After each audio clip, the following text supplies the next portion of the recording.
Hi, this is Mario Andretti, and this is Speed City. Welcome back to the fastest hour in radio, Speed City. Yeah, and we have to pause. We talk about the the dominance of Red Bull, right, and all of that, but we still think that this is history, that we're watching history. There's no question. There's no question at all when you really look at the numbers and the figures. Yeah. You're watching 12 wins in a row. And Bob, you can remember when McLaren did that 88 thing. And, sure. I remember thinking at the time, wow, are these guys so much better? And, Ron Dennis was at the height of his powers. And, it just was. The red and white was the only thing going. And, now Red Bull are in that ascendancy. And we forget, Right.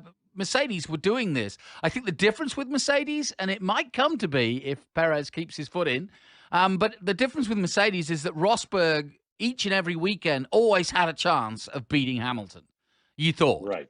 And, of course, finally did it when they swapped engineers and all the rest of it. But the point was, it kept us alive, whereas at the moment, Verstappen's on his own. Perez, does a good job cleaning up his mess, to be fair, each and every weekend, because, again, he's on the podium after what was, look at that first lap on Friday. Terrible.